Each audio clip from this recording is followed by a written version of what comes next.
দুধ গোসল সম্প্রতি ট্রেন্ডে পরিণত হয়েছে। কেন এই প্রবণতা বাড়ছে? বিশ্বাস, অবিশ্বাস, ট্রেন্ড নাকি ভাইরাল হওয়ার প্রবণতা? চলুন জেনে নিই।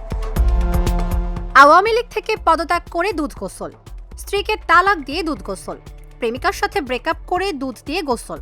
দুধ গোসলের এসব ভাইরাল ট্রেন্ডের খবরে সয়লাভ সোশ্যাল মিডিয়া সহ মূল মিডিয়াগুলো। কেউ গরুর দুধ দিয়ে গোসল করছেন, কেউ ছাগলের দুধ ঢালছে মাথায়। কারো কাছে আত্মশুদ্ধি, কারো কাছে নতুন শুরু। এই দুধ গোসলের কারণটা কি?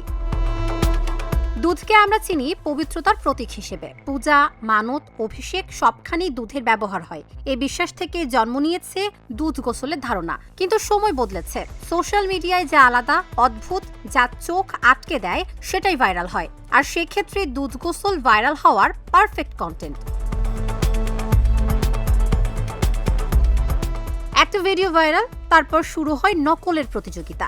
কেউ করছে বিশ্বাস থেকে, আর অধিকাংশই করছে ভিউ, লাইক, ফলোয়ার আর রিচের জন্য। এখন ভাইরাল হওয়াটা অনেকের কাছে সবচেয়ে বড় সফলতা। আর এখানে জন্ম নেয় ট্রেন্ড ফলো করার মানসিকতা। 1 জন থেকে 10 জন, তারপর 100 জন। মানুষ চায় আলাদা হতে, নজরে আসতে, ভাইরাল হতে। আর যখন দেখে অদ্ভুত কিছু করলেই ভিউ আসছে, শেয়ার আসছে, ফেম আসছে, তখন বুদ্ধি কথা বলে না, কথা বলে অ্যালগরিদম। বিজ্ঞান বলছে গরু বা ছাগলের দুধ দিয়ে গোসলের কোনো প্রমাণিত উপকার নেই, বরং এতে হতে পারে স্কিন ইনফেকশন, অ্যালার্জি, ব্যাকটেরিয়াল সমস্যা। অর্থাৎ ভাইরাল হতে গিয়ে মানুষ নিজের শরীরকেই ঝুঁকিতে ফেলছে।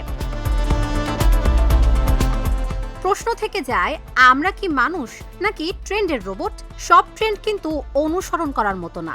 কিছু ট্রেন্ড শুধু স্ক্রল করে এড়িয়ে যাওয়াই বুদ্ধিমানের কাজ।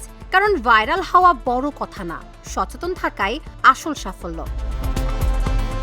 তাবাসসুম সেজুথি, ঢাকা জার্নাল।